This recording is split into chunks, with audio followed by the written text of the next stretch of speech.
You are listening to Agri Culture, a podcast that aims to explore the stories of the people that make up our agricultural industry and culture of farming in Scotland and beyond. On this episode, came down to the food. You can't outrun a bad diet, and I wasn't okay prescribing meal plans and diet plans with ingredients where I knew they were not going to have the nutrient density that they needed for them to be successful. So we wanted to be able to create something where we could grow the food the right way, which brought healthy land, healthy livestock, and then healthy people. Welcome to part one of a two-part episode series about Steading and Co and the family. I'm joined by Phillip, Konrad, Symone and Alex, a multi-generational family running a regenerative farming business in Fife. We talked about their journey from a dairy farm in Ireland to an arable farm in Canada, and now building a life of health from the ground up on their farm in Scotland. The family have come together after time spent working in different careers with the common goal of running a sustainable farming business. They are focused on the benefit of regenerative practices to improve soil health, food quality, nutrition and health. Today I'm joined by Phillip, Konrad, Symone and Alex, so welcome all to the podcast. And because there's four of you, we're going to do introductions so that everyone can get familiar with your voices. So we'll start with you, Phillip. Can you tell me a little bit about yourself, please? Okay, my name is Phillip Shane. I grew up on a small mixed farm, principally dairy, in the east coast of Ireland, the county of Wicklow. Went to Agri Culture college, came home, took over my parents' farm after a number of years. Did the dairy and then diversified into various other enterprises. At the age of 40, we sold the farm and moved to Canada, where we bought an arable farm. Farm there for about 15 years, sold that, and now we find ourselves in Fife, in Scotland. Back with the whole family, living together, farming together, working together. And here we are developing our various enterprises. Fantastic. So we're going to dive into a lot more detail about that later on, but already I'm intrigued by your life. It sounds like you've travelled around a bit and experienced different types of agriculture. So we'll go to you next, Symone. Can you tell us about yourself, please? Hello, I'm Symone. So I am Philip's daughter. As you mentioned, we grew up on a farm in Ireland before moving to Canada, where we all kind of went our separate ways into various different careers. I went through fashion, then oil and gas, where my husband followed me along, for better or for worse. And then we find ourselves back here with the whole family, building a life of health from the ground up and regeneratively farming. Fantastic. So we will go next to said husband. Alex, can you introduce yourself, please? Yeah, I'm Alex. I chose to come into this family. So I met Symone. We met in secondary school, and that's where our relationship began. Symone decided that she wanted to go to university in Canada, so I finished my studies in Trinity College in Dublin, in Ireland, where I have a BSc in zoology, primarily in genetic expression, but I've kind of taken that in now to our soil analysis that we do on the farm over here. But I moved to Canada with Symone after university. We were there for about 13 years, where Symone was in oil and gas. I was a director of Western Canada for a health and fitness company called Good Life Fitness. They're the second largest fitness company in the world. So I was looking over British Columbia, Alberta, and Saskatchewan. So really into the health and fitness world there, seeing all the trends and what was making people better, but was also making people unwell. And this is kind of what brought me into the farming side of it, to take full control of how the food was made to better serve the interests of the people that want to get healthier and do it the right way and kind of stack the deck in their favor. Fantastic. And we'll come back to that later on in the podcast as well. And finally, Konrad, do you want to introduce yourself? My name is Konrad Shane. I'm the son of Phillip Shane. I grew up between Ireland and Canada. In Canada, I'd helped my father on his grain farm, and in Ireland, I helped my grandfather in his beef operation. And then I did a short stint in England for 5 years in construction. Grew to hate it, wanted to come back to the countryside and agriculture, and here we all are in Scotland. And now I'm managing Toll Ranch Cattle Company, which is a regenerative ranching operation just outside St Andrews in Fife. Fantastic. Philip, you mentioned growing up on a farm in Ireland and then moving over to Canada. What was your life like in Canada? It was an education from start to finish. My wife and I, Heidi, moved there in 2007/8, had our first crop in 2008.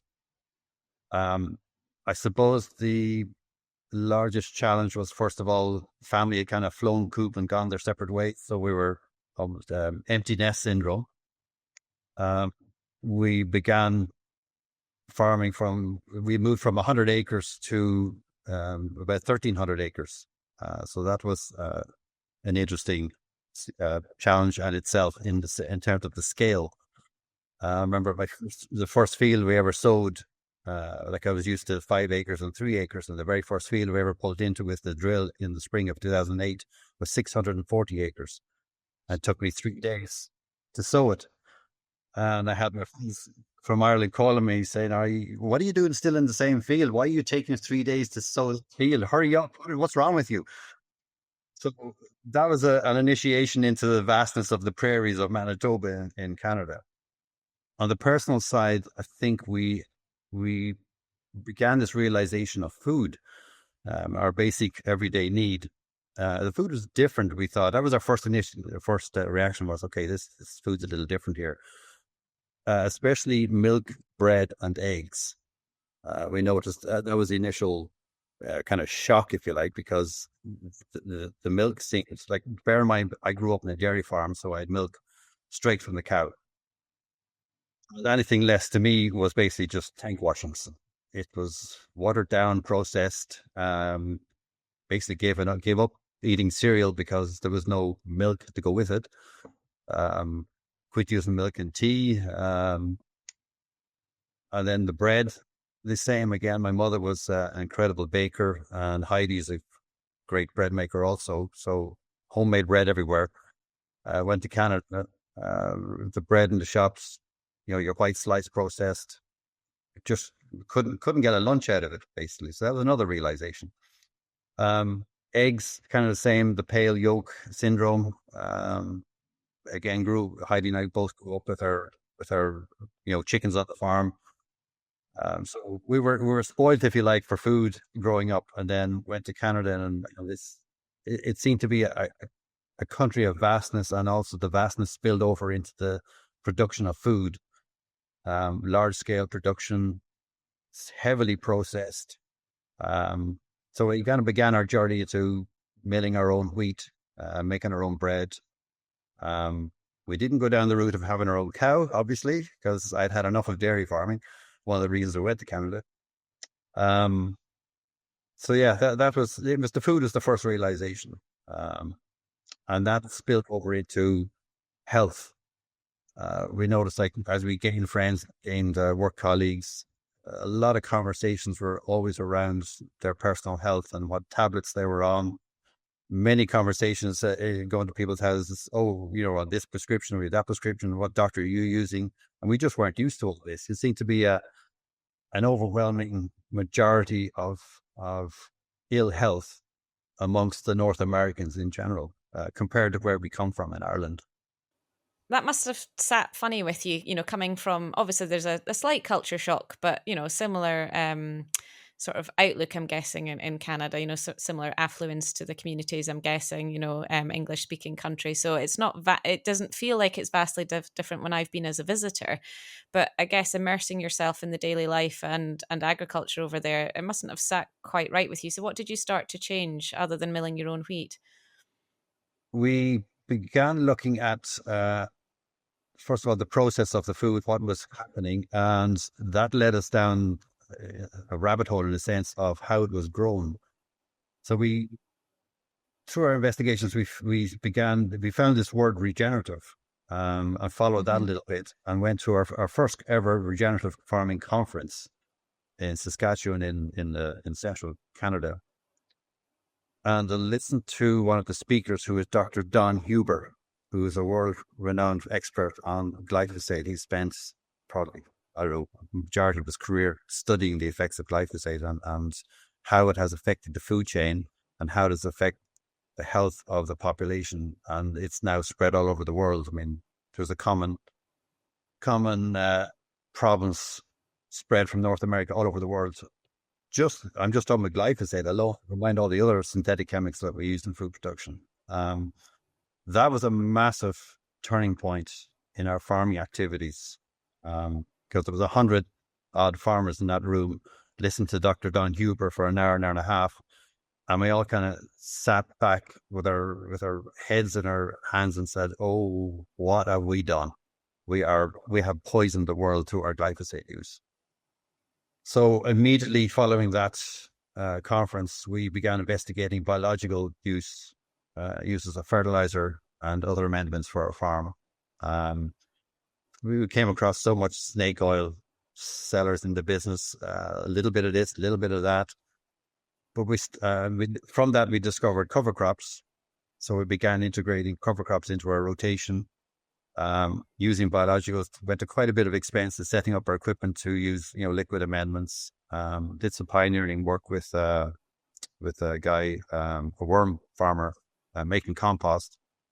Myself and a couple of other farmers got together and started using his amendments, and that was an experience in itself. In the trouble we had trying to just get this product into the ground and help the plants. Mm-hmm. While that was all going on, while we reduced our chemical use, we still carried on using it, but we're not getting any positive effects in terms of the plants. Don't forget, we were solely focused on yield, which I've since learned that that's not the holy all of the farming world. It's quantity over quality is where we're aiming for now, which it actually is more profitable, and it's also healthier. Like, it's a win-win in all directions. So, that led us then to start weaning out what biologicals worked, what didn't. And at the end of the day, we decided the only way to really make this 100% work was to cut out the synthetics completely, which is, it's a bold approach. It can be financially challenging, but is possible. Back in, the sort of from 2013 to 2020, we didn't know or have the support that we now have in terms of advisors and experienced farmers who had already done it. So we were a little bit working in the dark and taking a lot of chances. So we muddled along for a few years, trying out different amendments and different products, and came along to just before COVID, around 2019, we discovered Dr. Elaine Ingham, and that really cemented and made sense of the whole biological approach and the whole regenerative approach to agriculture. She joined the dots for us in a big way, and we did her foundation course. Heidi and I both did it. And that completely joined all the dots for us, and led us to have the confidence to go full regen, full organic, completely synthetic free on our farm. And as we're going through doing that course and COVID hit, and then back and forth to Calgary, talking to Symone and Alex over the previous couple of years, I think that we were trying to bring them along, and in what we knew, we'd always discussed it, and Konrad was over at harvest time to help out. We, if you like, spread the word amongst the family, if you like, how all this is benefiting the food chain. And then I think Alex kind of got the aha moment in the gym world and in the personal training world, that's connecting the dots with food health. And so he began investigating from his angle in Calgary also. And then COVID hit, and we all decided, you know what, life's too short. Let's all try and do something together. So we decided at that point it was sell up, pack the bag, and head back to Europe, to what we felt kind of a little bit back to our roots, I suppose, and to carry on this journey and develop this journey on a smaller scale to begin with. So we found ourselves in Fife with a smaller farm, with a 100-acre farm, but making the compost according to Dr. Laningham's knowledge, And then Alex and Symone bring in the health aspect of it. Heidi's working on the garden aspect of it, and Konrad's working on the cattle side of it. So all these dots are kind of coming together, and we're putting our knowledge from our decade or more in Canada into practice now, and getting involved in regenerative groups all over the UK, really, and Ireland. So it's exciting to see the results of what we've learned cut together as a family unit, and also being able to integrate with others on the same journey. And I guess here we are. I guess for, Alex and Symone and Konrad, it must have felt exciting to be involved, but quite a leap for all of you to give up your careers. And, Phillip, you were doing it to, find the right farm for yourselves to continue with this journey. But Symone, how did it feel for you completely changing your career? Because you were in oil and gas at this point, were you? How did it feel to then, give that up to come over to the UK? Yeah, it was definitely a challenge, but my husband and I were at a point in our careers where we were looking for something else anyway. Okay. We had run our courses in our careers, and our own health wasn't great as a result. We were very career focused. We had a lot of financial stability. Our lives looked great on paper. We did everything we were supposed to do to be successful. But we weren't really healthy. Like, my mental health, my emotional health wasn't great. Couldn't manage stress very well. And that was just exaggerated through the lack of nutrients in the food we were eating. We had very healthy diets, but we were hungry all the time. So we had already begun the discussion of what does our next phase of life look like. And it just, I think COVID was a catalyst for a lot of people to evaluate how they're living and what they want to do going forward. And for us, it was, our health was our most important thing. And it just so happened, my parents connected the dots of where true health came from. And it really was from the ground. It was from the soil. So we were ready for the change, but maybe not ready for what that change was, because we quite hadn't figured out exactly what that looked like. And it was definitely a challenge when we landed not really having any direction, because it, like you said, it was very new for us all. My parents had to scale down. My brother, husband, and I completely did a 180 on careers. And we had to relearn a lot of ways of being and doing and living, really. And then we all decided to throw an extra challenge on it and live together to figure it out. Which can put a strain on any family. We've always, all of us have always gotten on so well, but we had lived apart for 14 years, like far away, and only saw each other 2 or 3 times a year. You can hide a lot from your family, when you only see them 2 or 3 times a year. Yeah. You can't really hide from your family when you live close together and you're trying to build a business. But I think the journey in the last 3 years has been amazing. Well, I won't ask my dad, but for myself and my husband, we've seen so much growth, not only as individuals, but within our relationship and also our family members. And one of the biggest key points of moving closer to family was that we got to build those relationships better and now build our family of our own. So we're pregnant as well. So we're expecting congrats. and adding to the generation of this. And that was a big driving force for us at the time too. Is like, what does the future look like for the next generation if we don't do something now with this health crisis? Yeah, and I think you've touched on lots of interesting points there, but the part about sort of multi-generational living, I think farming is probably unique in all industries in the world, that there's lots of family businesses in the world in lots of different industries, but it's rare to then have everyone living together, and you find that all over the world, that farming families living together, multi-generational. I myself am in that situation with in-laws right next door, and our own children coming up through now, and it puts a lot of challenges on, but you're right, it creates those unique and relationships with your family that you wouldn't otherwise have working in separate jobs and living in separate homes. So so it's a testament to you all that you're managing to make it work so far. I'm sure there'll be times where it is more challenging.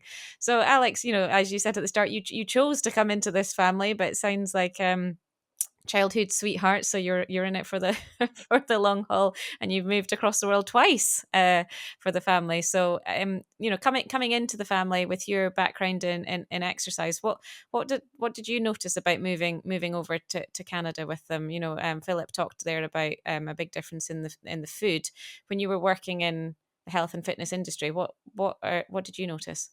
So I was working in labs when I was doing my zoology degree, and with electron microscopy for my gene expression thesis. And I thought I always wanted to work with animals. I always wanted to make things better. It was either going to be a vet or a physio or a doctor. I always wanted to help and just nurture things to get better.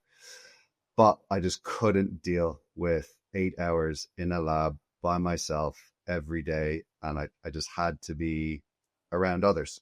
And my favorite part of the day was going to the gym, rugby training, being active, being with others. So, but one summer I was just looking for jobs. I think I sold water boilers for a couple of days, trying that out. And one day I saw a poster up on the change room door to get certified as a personal trainer. So I called my dad that day and I was like, "Hey dad, like I think this is what I want to do. I think like this is really what I want to do for my life, for my career." I was like, I didn't have $500 at the time. I was like, "Do you think this is something you could front me and pay for so I could do this degree this summer, finish my degree in Dublin, then I'd come back and I'd have a job when I moved to Toronto after I graduate from Trinity?" He paid for it. I did the course or I did the certification that summer. So then I had a job waiting for me when I graduated from Trinity, and I just went straight into Good Life Fitness as a trainer over there. But I was always in the mindset of like, I need to get clients so I can make money. I need to get clients so I can make money. And I was slowly building my business and kind of surviving, definitely not thriving. And then just within probably 18 months of moving to Canada, my dad had passed away then from his third stroke.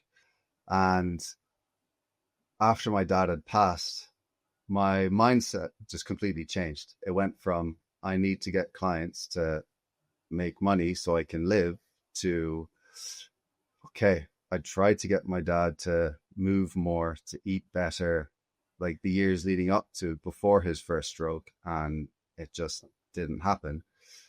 How can I do that for other people? So anytime I'd be sitting down with a potential new client, it was now coming from a place of, okay, if I have an hour with you and you leave here and you decide to make one change, but that mightn't be necessarily signing up with me, then that's my job done. If I can just touch as many people as possible like that and improve their life just by 1% in that hour, then that's all I need to worry about. And that's when Heidi and Phillip, on their travels back and forth to Calgary, trying to get or encouraging or inspiring Symone and I to kind of make this change, it was a no-brainer. It's like it came down to the food. You can't outrun a bad diet. And I wasn't okay prescribing meal plans and diet plans with ingredients where I knew they were not going to have the nutrient density that they needed for them to be successful. So we wanted to be able to create something where we could grow the food the right way, which brought healthy land, healthy livestock, and then healthy people. So really bringing that whole body health from the ground up. And that was always in me, but really kicked off when I lost my dad. Mm-hmm. And then has kicked off even further now because we've seen the impacts on our own health personally since leaving Canada, taking control of our own mini food system, I guess, that we're creating right now. And we've seen the impacts on us physically, on us mentally. This was our second growing season. And this summer, what was on our plates didn't come from the shop. It came from our farm. And that was the purpose that we wanted to move here for. And that's what we want to be able to put on the other plates of the people in Fife and around our community. If people can look at their plates and be like, everything on my plate came from a farm in this area, then that's the end goal. It sounds like you're bringing a wealth of experience and really valuable knowledge, Alex, that a lot of farming families won't have in their business. And it's just a different aspect and a different way of looking at things. So I can see how you're all fitting together. So Konrad, do you want to tell us a bit about your background? Because you're the final piece in the jigsaw here. Yeah. I've basically been in agriculture most of my life. And I think my 5-year stint in England kind of reinforced my love of agriculture. My motives for coming back are probably a little different to the rest of my family. I was sick of people. I was sick of living in the city. I just couldn't deal with it no more. I was in a very high stressful job. I was in construction, but I specialized in granite and quartz materials. So there's a lot of traveling around the country and a lot of long hours and pretty much working 7 days a week, 16-hour shifts. It just came to a head and I was miserable and I just wanted to get back to the land and get back to livestock. And so about the same time that they were thinking of coming back here, I was actually thinking of going back there and maybe going somewhere else like Australia or even just trying to find my own plot of land within the UK. And then the more they were talking to me about this sort of regenerative way of farming, I slowly came around to the idea of joining them in Scotland. And then I came up here and was still quite reluctant to settle with my family. In all honesty, I was very much in a kind of road of isolation, you know. So, but I came around and it was the right decision. And I just thought, you know, rather than trying to go off to Australia and go cattle ranching there or going to Montana or whatever, I'll just do it here. You know, it makes sense. It complements what they're trying to achieve. So I settled right in, and now I'm basically just developing the Toll Ranch Cattle Company, which is all about the quality of life in the land and the livestock. Just nurturing those two things together in an eco complementary fashion. And using horses to do it. You know, I've always been in horses growing up. My mom had a horse therapy center, but I've never incorporated horses in with the cattle. So I thought now was a great time to do that. And so far it's going pretty good. You found the perfect farm that you guys wanted, that everyone agreed was the right place to be. Can you tell me what was the process then of deciding your sort of business goals and your business ethos? Philip, what did you want the business to achieve? First of all, I suppose, feed the family. Yeah. I wanted to get back to, if you like, farming. I used to hear my parents talk about, you know, mixed farming, and I was of the era and educated to the type of farming was you specialize in one thing and you grow it big, fast. Mm-hmm. So I could see the wisdom in my parents' thoughts back, you know, in the 70s and 80s or even 60s that, you know, a mixed operation was more complementary to the produce. So I decided with family's help, we should get back to, if you like, the old ways, but they're actually regenerative ways. I mean, this regenerative farming is nothing new. It's really just how past generations did it.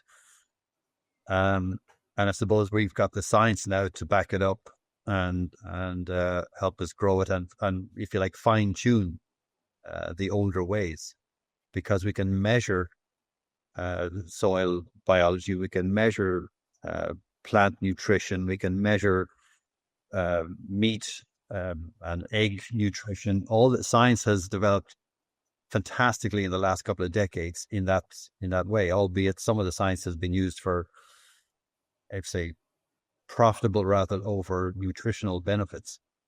But all these tools are available to us now. So we wanted to incorporate all these tools we have and the knowledge we've gained to build, albeit a smaller farm, but a compact farm, but build the enterprises on it. Like, you know, we have meat, we have poultry, we have vegetables, we have microgreens, and in all that we have a circular economy going on the farm, in the sense that we have our own fertilizer production in the form of composting and extracts and teas. and have invested in all the tools to make it a circular economy, first of all for our own family. And then now we're branching out into helping others to achieve the same goals as we have in terms of basically nutritious food, but not on the massive scale that we were trying to do it in Canada, which was very, I feel like, corporate and commodity driven. But we're getting back. This farm now is food driven and nutrition driven, right from the soil, from the biology in the soil, because we've lots of livestock going on. We have livestock in the soil, if is a term, in terms of the bacteria and the fungi and protozoa and nematodes that are feeding the plants nutritionally, which are feeding the animals nutritionally, which are feeding us nutritionally. So, but it's taken the whole family to do this because we all have different talents. And that's why we wanted to come together as a group, as a family, and use our separate talents to grow the farm, to grow the business, to grow the hub, where we can be healthy and we can help others to be healthy. And Konrad, how important do you think the livestock are in that farm? You are on quite a small scale, so how important do you feel having your own livestock in that farming system is? It's pretty vital. I mean, especially in your regenerative system, the cattle are like the first protocol to improving your soils and your feed quality and all the rest of it, and your eco diversity and everything. So it's kind of our first protocol with anything is put the cattle on it. It's not going to be an instant transformation, but it is the sort of ground zero of regenerating the land. So it's extremely vital. And how many cows have you started off with? We have a breeding herd of 12 Belted Galloways, but we have been buying in stores every year for the purpose of adaptive grazing them and increasing our soil structure and soil health. And what do you do with your livestock? Because Philip, you were talking there about feeding your own family first. But Konrad, what are you producing meat for? Is it the aim to have a farm shop, or are you wanting to supply meat boxes, or how do you envisage your products getting out to the community? Yeah, no, all of the above, basically. Feed ourselves and feed the community. We've just put away some steers there for slaughter, and we'll be having our own beef back in a few weeks, and we've already got a lot of interest in people buying our beef direct. So, yeah. Fantastic. And Symone, is that something that you're involved with, the sort of marketing of products that you're producing? Yeah, that would largely be my side of things, is the marketing, the storytelling, bringing us all together in how we sell our products. Something else, I know when we talk about challenges of working together and also a small scale farm, Konrad found that with his cattle in terms of, there's only so much we can bring in terms of income and producing this really healthy, nutritious beef on 100 acres. So he's actually outsourced to work with conservation group, Konrad, I think it is. Oxygen conservation. Yeah, so that's one of, the challenges of working on a smaller scale farm, but also having to feed 4 households ultimately, is like, how do you scale up the farm in a regenerative, ethical way? And that's one way we've done it. And Alex, I'm guessing with your nutrition and fitness background, producing meat sustainably and in an environmentally friendly fashion is important for you too.